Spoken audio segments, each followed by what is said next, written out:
님으로부터 민생 고물가 점검 관련 발제가 있겠습니다. 예, 제가 먼저 나눠드린 거 한번 읽고 그 다음에 PPT로 또 설명하도록 하겠습니다. 국민의힘은 경제안정 정당임을 증명해야 합니다. 지금 대한민국 국민들은 물가 폭등과 환율 상승 그리고 집값 급등이라는 삼중고에 시달리고 있습니다.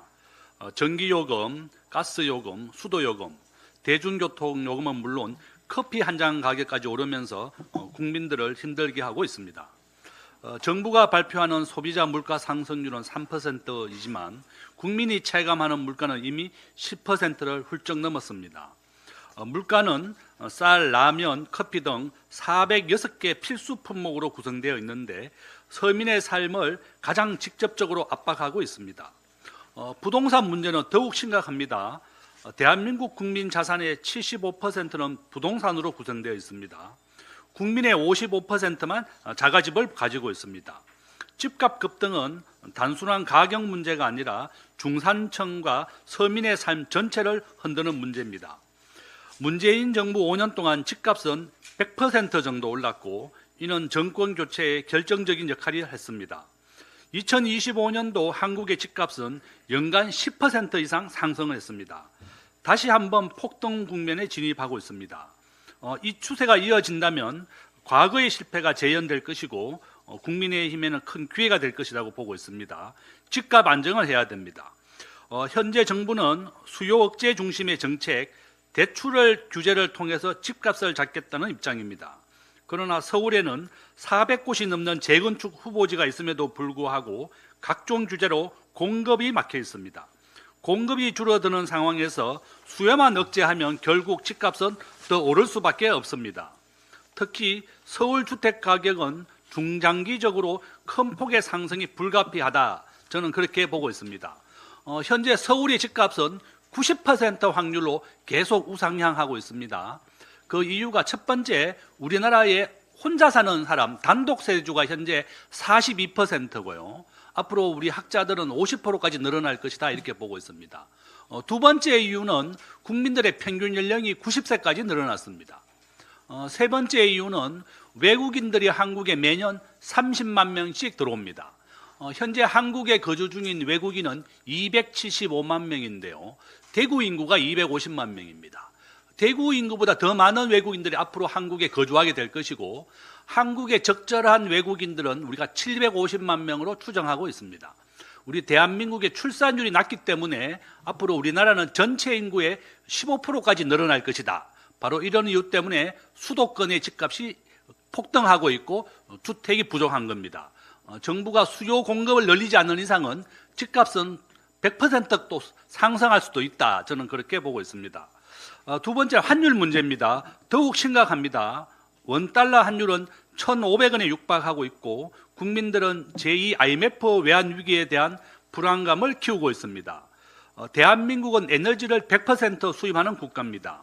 환율이 오르게 되면 전기요금, 가스요금, 교통비 등 모든 생활 물가가 연쇄적으로 상승합니다.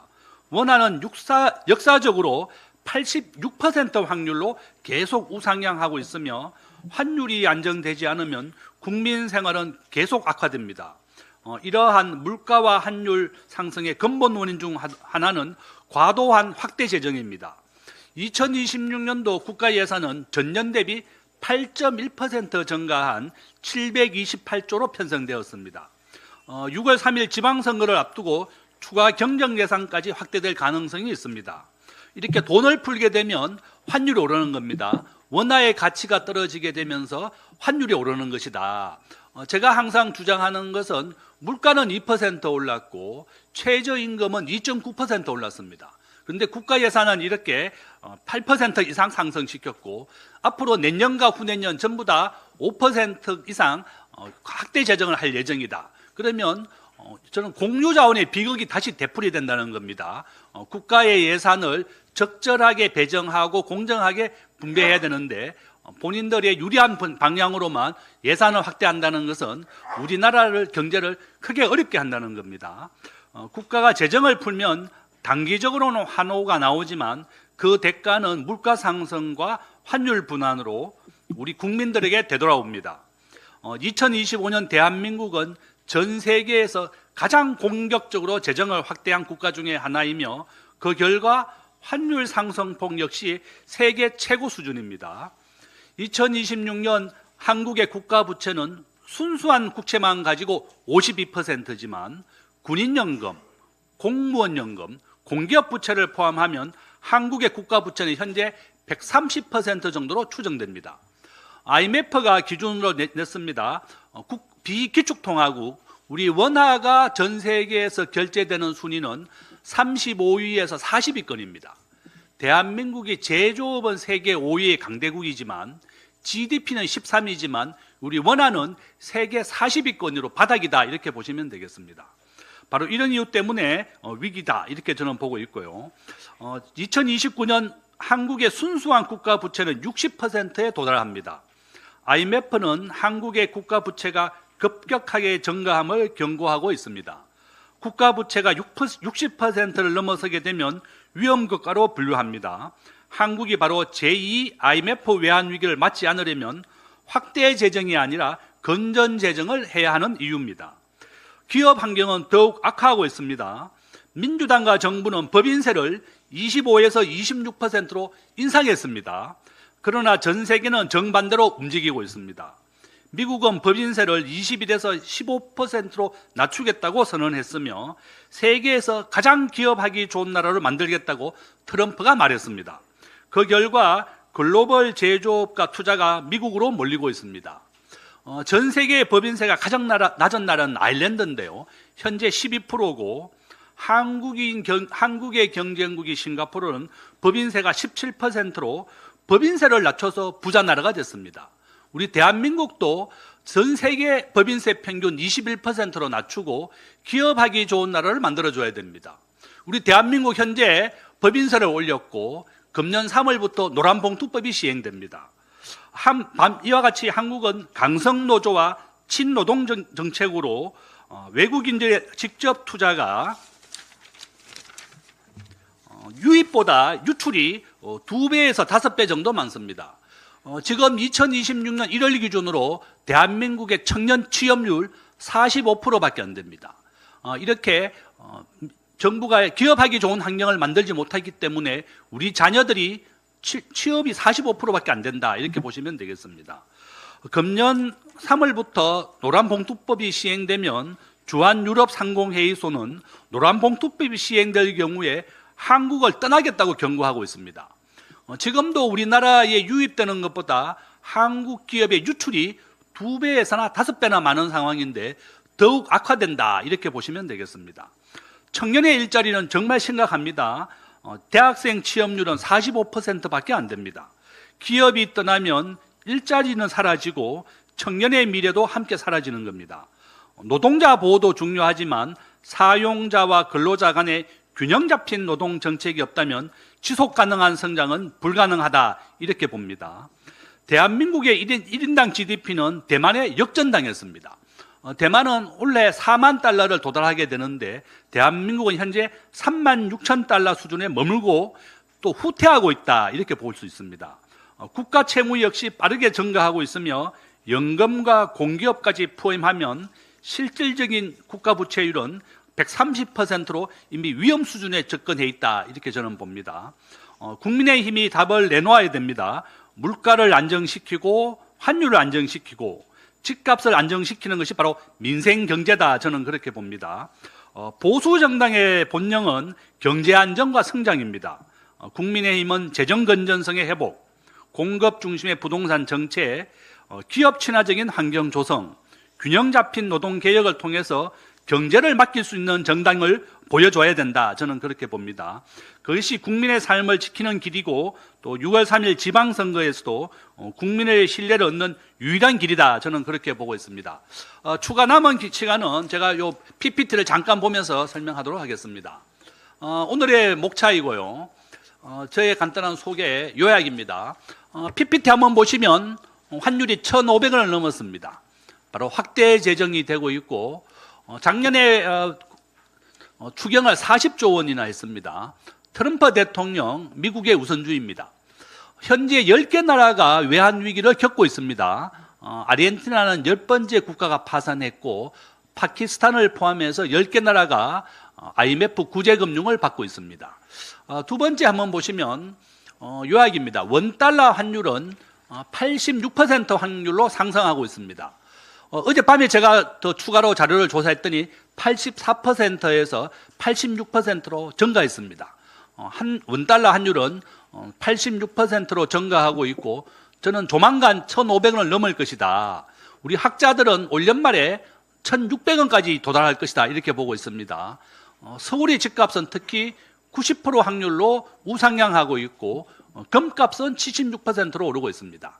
우리 원화는 전 세계 국제금융에서 세계 40위권입니다. 이렇게 보실 수 있습니다. 한국의 외환보유고 4,300억 달러인데요. 이 중에 90%가 전부 다 미국의 국채와 채권에 간접 투자되어 있습니다. 이것을 트럼프 대통령은 직접 투자로 바꿔달라는 겁니다. 한국의 외환위기 가능성 저는 30%로 보고 있는데요. IMF가 국가부채 60%를 넘어서면 위기라고 보고 있습니다. 한국은 무역의존도가 75%로 세계에서 두 번째로 높습니다.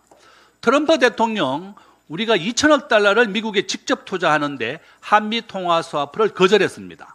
우리가 2008년도에 600억 달러가 있었고 한일 통화 스와프 700억 달러가 있었습니다. 현재는 두 개 다 없다 이렇게 보시면 되겠습니다. 한국의 외환보유고가 심각하게 부족하다는 것이고 한국의 국가부채율 금년도 52%, 2029년 60%가 됩니다. 현재 프랑스가 국가부채율 130%인데요. 군인연금을 포함하면 현재 우리나라는 국가부채율 130%로 위기 수준이다 이렇게 보시면 되겠습니다. 저는 대책을 미국의 1등 주식을 사라, 미국 주식을 사라고 개인들에게 얘기하고 있습니다. 오히려 정부는 국내 주식 더 사라고 그러는데 저는 굉장히 위험하다.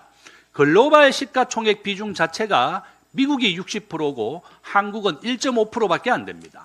자, 우리나라의 소화 분석입니다. 우리의 약점입니다. 바로 고물가 고환율이고 저는 올 연말까지 환율은 1,600원까지 갈 것이다 이렇게 봅니다. 한국은 에너지를 100% 수입하고 상법 개정안, 노란봉투법, 강력한 노조, 외국인들이 한국에 투자를 하지 않는 가장 큰 이유가 바로 강력한 노조 때문에 그렇습니다. 법인세도 거꾸로 26%를 올렸습니다. 상속세도 60%입니다. 우리 청년 취업률이 45%밖에 안 되는 정말 심각한 상황이다 이렇게 보시면 되겠습니다. 그렇지만 기회는 있습니다. 바로 모바일과 온라인의 시대입니다. 우리 대한민국이 전 세계의 스마트폰의 20%를 공급하는데 한국은 아직 원화 스테이블 코인도 결정을 못하고 있습니다. 저는 삼성전자의 우리 원화 스테이블 코인만 탑재를 한다면 원화가 전 세계에서 이용하게 될 것이다 이렇게 보고 있습니다. 글로벌 시가총액 비중도 60%가 미국, 한국은 1.5%밖에 안 됩니다. 또 위험 요소 한번 보시면 바로 외환위기와 금융위기가 재발될 수 있다는 겁니다. 바로 한미와 한일 통화 스와프가 없다는 것이 가장 큰 위험 요소다 이렇게 보고 있습니다. 한번 보시면 물가와 환율, 집값을 안정시켜야 됩니다. 2026년도 재정을 건전하게 해야 됩니다. 세계 평균의 법인세는 21%, 상속세는 15%입니다. 싱가포르와 캐나다는 상속세가 없습니다. 기업을 영속적으로 이어가게 되면 상속세를 면제해 줍니다. 일자리를 이어주는 것이 더 중요하다. 그런데 이재명 정부는 법인세를 더 걷는 게 더 목적입니다. 세금을 걷어서 재정을 확대한다는 정책입니다. 바로 이런 이유 때문에 우리 대학생 취업률이 45%밖에 안 됩니다. 한국은 무역 의존도가 75%입니다. 전 세계에서 두 번째로 높습니다. 바로 이렇게 수출과 수요로 먹고 사는 나라가 이렇게 원화가 약하다는 겁니다. 자, 집값을 보시면 이재명 정부 들어서 월 32조를 풀었습니다. 바로 집값이 폭등한 원인이 이렇게 돈을 풀었기 때문에 그렇다는 것이고 또 집값과 환율 폭등, 강남 부자들만 좋아하고 있습니다. 오히려 좌파 정부가 들어오면 강남의 집값 100% 오릅니다. 오히려 반대 상황이 재현되고 있다 이렇게 볼 수가 있고 집값 폭등, 이상경 차관 나갔습니다. 본인은 이제 내로남불이다. 집값 오르는 가장 이유 공급 부족입니다. 우리 학자들 공급 부족 400개가 넘는 재건축을 다 막고 있습니다. 부동산 정책, 금리, 6월 3일 있는 지방선거 이후에 저는 더 심각해질 것이다 이렇게 보고 있습니다. 자, 우리 주요 물가 한번 보시면 사과가 20%, 쌀은 18%, 귤, 고등어 전부 다 이렇게 10% 이상 급등하고 있습니다. 자, 밀가루 급등, 칼국수 이제 10,000원도 칼국수를 먹을 수 없는 상황이 됐다 이렇게 보시면 되겠습니다. 밀가루 가격 환율입니다. 그래프 있습니다. 세계 경제는 6%씩 성장하고 있습니다. 우리 대한민국만 2%씩 성장하고 있습니다. 노동 생산성 대한민국 전 세계 꼴찌입니다. 한번 보시면 38개국 중에 우리는 34위입니다. 이런 나라에서 주 4.5일제를 한다, 노란봉투법을 한다, 강력한 노조 정책이다. 대한민국의 취업률이 45%밖에 안 되는 이유가 있다. 노동 생산성을 올려야 된다. 저는 그렇게 보고 있습니다. 제2 IMF 외환위기 다시 오는가 제 책입니다. 저는 이런 추세라면 한국은 외환위기 30% 확률로 다시 오게 됩니다. 국가별 GDP입니다. 미국이 지금 현재 30조 달러, 대한민국은 1.8조 달러, 세계 13위다 이렇게 보시면 되겠습니다. 자, 우리 원화가 전 세계에서 결제되는 비중을 한번 보십시오. 아무도 없습니다. 지금 20위가 헝가리고 대한민국은 세계 40위 정도로 우리가 추정될 뿐이다 이렇게 보시면 되겠습니다. 전 세계 GDP에서 미국이 차지하는 비중은 25%, 한국은 1.9%입니다. 주식시장에서는 미국이 60%를 차지하고 있고 한국은 1.6%밖에 안 됩니다.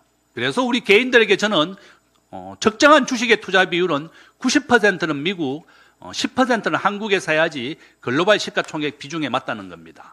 자, 외환보유액 한국은행이 매달 발표하고 있습니다. 대만이 6천억 달러를 가지고 있습니다. 우리가 대만보다 더 적은 외환보유를 가지고 있다. 이렇게 보면 되겠습니다. 이것이 제일 중요한 그래프입니다. 한국은 GDP 대비 22%밖에 외환보유고가 아니고 대만은 77%를 가지고 있습니다. 바로 97년도 외환위기가 났을 때 대만이 끄떡 없었던 이유가 바로 충분한 외환보유고 때문에 위기가 없었다 이렇게 볼 수 있습니다. 스위스, 홍콩 전부 다 충분한 외환보유고를 비축하면서 위기에 대비하고 있는데 우리 대한민국만 이렇게 외환보유고가 부족하고 환율이 오르고 있다 이렇게 보시면 되겠습니다. 자, 이와 같이 환율이 계속 급등하고 있고 저는 한번 보시면 그렇습니다. 지금 현재 노란봉투법부터 해서 전부 다 어렵게 하고 있습니다. 자, 한번 보십시오.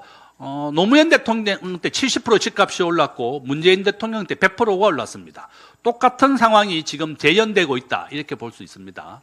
서울에 자가집을 가진 사람이고 금년도에 입주할 수 있는 물량이 만세대로 줄어들게 됩니다. 앞으로 크게 집값이 오를 것이다 이렇게 보고 있습니다.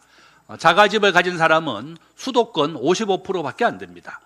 주택 공급을 열려서 집값을 잡아야 된다. 저는 그렇게 보고 있습니다. 상법 개정안, 노란봉투법 전부 다 경제를 옥죄고 서민 경제를 어렵게 하는 정책만 하고 있다. 이렇게 볼 수가 있습니다. 자, 저는 여기까지 얘기하고 바로 법인세 인상, 대주주 양도세, 정권거래세 모든 세금을 올려서 확대 재정을 하는 민주당 정부에 대해서 국민의힘이 역할을 해야 됩니다.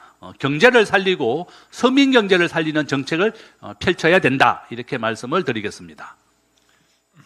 네, 말씀 감사합니다. 그럼